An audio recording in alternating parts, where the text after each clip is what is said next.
नमस्ते दोस्तों। अभी हाल में ही आप न्यूज़ सुन रहे होंगे। अमेरिका के राष्ट्रपति डोनाल्ड ट्रंप ने भारत पे 25% का टैक्स पुनः बढ़ा दिया है। पुनः बढ़ाने का मतलब है 1 अगस्त 2025 को 25% टैरिफ टैक्स लगाया जा चुका था। 6 अगस्त 2025 को फिर से 25% टैरिफ टैक्स की बढ़ोतरी की गई। कुल मिलाकर कह सकते हैं 50% की टैरिफ टैक्स लगाया जा चुका है। अब ये समझना है कि टैरिफ टैक्स होता क्या है। टैरिफ टैक्स एक तरह का सीमा शुल्क होता है, जिसे आप कस्टम ड्यूटी कहते हैं।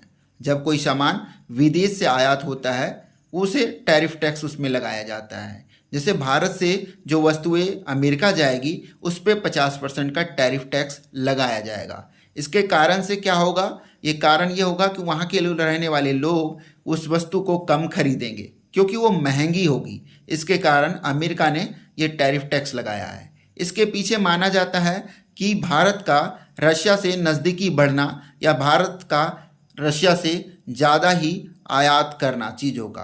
अब हम एक आंकड़े पर ध्यान देंगे। इन आंकड़ों को बताता है कि ये चीज़ें क्या है। 87.4 बिलियन डॉलर का अमेरिका व्यापार करता है भारत से, और भारत का वो सबसे बड़ा व्यापारिक साझेदार भी है। वहीं भारत यूएसए से 41.8 बिलियन डॉलर करता है। और इसके उलट अब रशिया की बात की जाए तो रशिया से भारत 63.84 बिलियन डॉलर का व्यापार करता है, जिसमें मुख्यतः तेल होता है जो कि 35% तक होता है।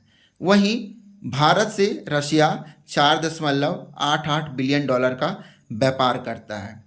इस चीज़ के कारण से अमेरिका में खलबली मच गई है और अमेरिका के राष्ट्रपति ने इस खलबली के कारण 25% का टैरिफ टैक्स बढ़ा दिया है। और हमारे लोग और जनता अब अमेरिका की वस्तुओं को बायकॉट करने की तैयारी कर रहे हैं। जी धन्यवाद।